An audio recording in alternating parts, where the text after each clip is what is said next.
Society is ageing కదా sir. Ageing అయితే ఇది ఏజింగ్ కదా, ఇంకో 5 సంవత్సరాలు ఇది ఏజింగ్ కదా భారతదేశం. ఇంకో అడ్వాంటేజ్ ఎన్ని సంవత్సరాలు ఉంటుంది? 5-10 సంవత్సరాల తర్వాత ఏమవుతుంది? ఇది ఏజింగ్ సొసైటీ. మీరు చూడండి మెల్లిగా 1 by year, ఇంకో 5 years 10 years ageing society, dwindling population తగ్గిపోతుంది, తప్పదు. అన్ని చోట్ల తగ్గిపోతుంది, ఇక్కడ తగ్గుతుంది. దాని మీద కాదు కదా మనం ఫ్యూచర్ ప్రిడిక్ట్ చేయలేం కదా. ఎలాంటి బయాలజీస్ వస్తాయి, ఎలాంటి మెడిసిన్స్ వస్తాయి మనం చెప్పలేం కదా అడ్వాన్స్లో. ప్రస్తుతం భారతదేశం అన్హ్యాపీ ప్లేస్లో ఉన్నది, బయటికి రావాలి. ఒక పొరపాటు జరిగింది, చెప్పుకోలేకపోతున్నారు, తప్పు అసెస్మెంట్ చేశారు ఆ మనిషి మీద, అది కంట్రోల్ చేసుకోవాలి. ఈ మొత్తం 7 హెడ్ వెళ్ళారు యూరోప్ నుంచి. మొన్న ట్రంప్ మీటింగ్ చూశారు కదా మీరు, అందరూ అతను పొగిడారు, చాలా గొప్పోడివి నువ్వు, చాలా అసలు ఇలా అందరూ పొగిడారు. అది కావాల్సింది చేస్తుంది.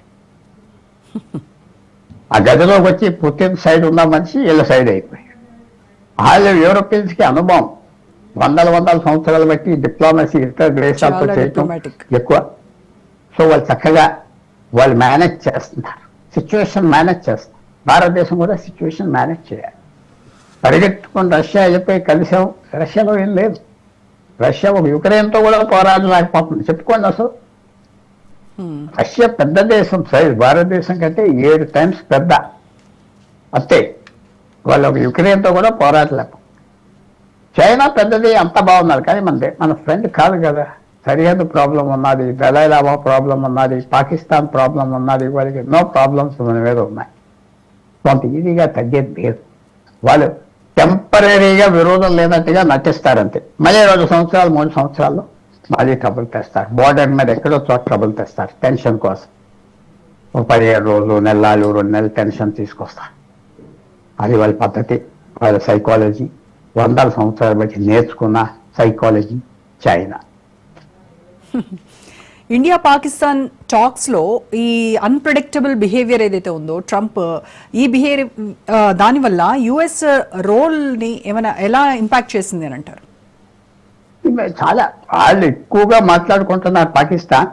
నేను ఇందాక పెద్ద న్యూస్ పేపర్లో ఇట్లా రాకపోయినా నా అనుమానం ఏంటంటే పాకిస్తాన్ మిడిల్ మ్యాన్ ప్లే చేస్తుంది. చైనా దగ్గర తీసుకురావడానికి చైనాతో మాట్లాడుతుంది, చైనా కాన్ఫిడెన్షియల్ గా చెప్తుంది, ట్రంప్ అమెరికన్స్ తో మాట్లాడుతున్నారు పాకిస్తాన్. సో వాళ్ళు టెంపరీగా చాలా ఇంపార్టెంట్గా ఫీల్ అవుతున్నారు అంతే. అది మనం చదువుకోవచ్చు, దిద్దుకోవచ్చు, అది చాలా మేనేజ్ చేసుకోవచ్చు. ట్రంప్ అన్ప్రెడిక్టబుల్ అయితే మనం కూడా అన్ప్రెడిక్టబుల్గా ఉంటున్నాం. అది మీకు తెలిసిన గేమ్ థియరీ అని ఉన్నది కదా. అన్ప్రెడిక్టబిలిటీ అనేది ఒక పెద్ద వెపన్. మీరు ఏం చేస్తారో మనకు తెలియదు మీతో. అది పెద్ద ఎస్సెట్ అదర్ సైడ్. సో ట్రంప్తో అది మాస్టర్ చేసేది. ఆయన పిచ్చోడు లాగా బిహేవ్ చేయటం, పిచ్చోడు కాదు. ఎక్కడో అతను పిచ్చోడు, ఏడో చేతిలో రాయా అన్నారు, ఏమది కాదు. అతని థియరీ ఏమిటంటే అన్ప్రెడిక్టబుల్గా ఉండాలి, ఎక్కువ డిమాండ్ చేయాలి. 100 డిమాండ్ చేస్తే 15కి సెటిల్ చేస్తారు. అందరితో 15కి సెటిల్ చేస్తున్నారు కదా. సో భారతదేశం మీద ఆ కోపం, తీసుకోలేని కోపం చూపెడుతున్నారు.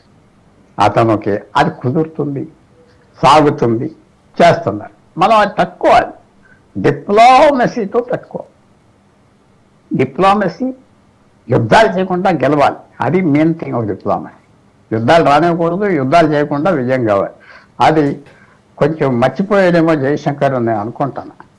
ఆయన టేకింగ్ హిమ్సెల్ఫ్ వెరీ సీరియస్. గత 4-5 సంవత్సరాలు ఒక కిస్సింజర్ ఏమో అనుకుంటున్నాడా, మైకియావెలి అని అనుకుంటున్నాడా? కాదు.